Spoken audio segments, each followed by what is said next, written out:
दोस्तों नमस्कार, मैं अमरिंदर पटेल। समाजवादी पार्टी ने बिल्कुल मंडल बनाम कमंडल के रास्ते पर चलती हुई दिखाई दे रही है। बड़ी अपडेट बता दूं, एक तरफ 3 एमएलसी प्रत्याशियों का चयन बता रहा कि समाजवादी पार्टी पिछड़े, अति पिछड़े, दलित, मुस्लिम गठजोड़ के साथ, और साथ में लोकसभा का जो टिकट है लतीश बिदुड़ी जो गुज्जर समाज से आते हैं, वो वहां पे पश्चिमी उत्तर प्रदेश में जयंत चौधरी को करारा झटका लगा।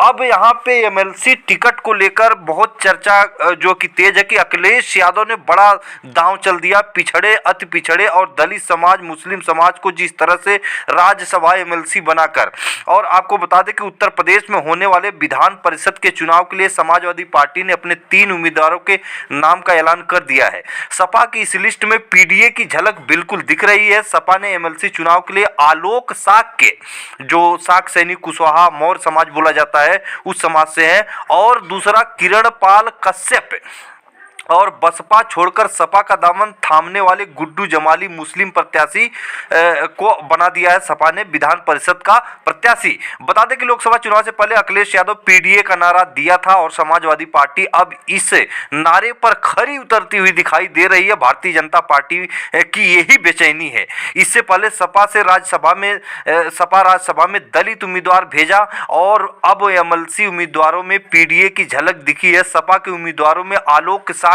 पिछड़ा, किरणपाल कश्यप अति पिछड़ा, गुड्डू जमाली अल्पसंख्यक हैं। अखिलेश ने लोकसभा चुनाव के लिए यह बेहतरीन रणनीति बनाई है, लेकिन देखना यह है कि क्या लोकसभा चुनाव में सपा का फायदा होगा। लेकिन राजनीतिक पंडितों का मानना है कि लोकसभा में समाजवादी पार्टी को इस तरह की रणनीति का भयंकर फायदा होने जा रहा है। वहीं यूपी में एमएलसी चुनाव के लिए बीजेपी ने अपने 7 उम्मीदवारों का नाम का ऐलान किया है।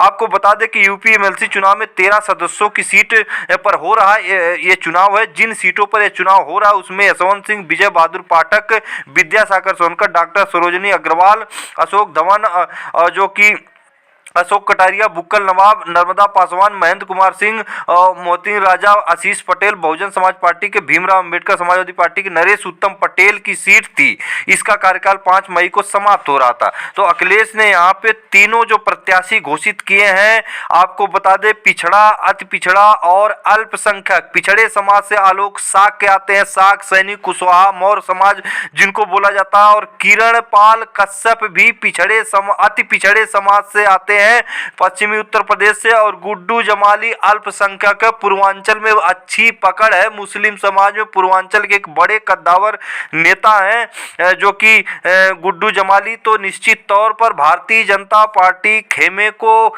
बिल्कुल जो कि मुस्तैदी से रणनीति के साथ जो कि लड़ाई लड़ने के लिए अखिलेश यादव ने खास रणनीति पीडीए जो पिछड़ा, दलित, अल्पसंख्यक है, उस पर जो खरे उतरते हुए दिखाई दे रहे हैं। निश्चित तौर पर इसका फायदा होगा। एक तरफ लतीश बिदुड़ी जो गुज्जर समाज के दूसरे नेता, अतुल प्रधान पश्चिमी उत्तर प्रदेश में बड़े नेता जो माने जाते हैं गुज्जर समाज पे, समाजवादी पार्टी अखिलेश यादव के करीबी माने जाते हैं। वहीं दूसरे जो है आरएलडी को छोड़कर जो कि लतीश बिदुड़ी जो आए हैं, वो भी पश्चिमी उत्तर प्रदेश के कद्दावर जो है कि एक जमीनी नेता बताए जाते हैं जो कि गुज्जर समाज के, वो आरएलडी को छोड़कर सपा में आ गए। बागपत या दूसरी जो सीट है जो कि आरएलडी को मिली है, उसी दोनों सीट में एक सीट पर लड़ेंगे, या सांगवान जी को झटका देंगे या चौहान जी को झटका देंगे। लेकिन निश्चित तौर पर मुस्लिम, गुज्जर और जाट गठजोड़ एक तरफ जो है कि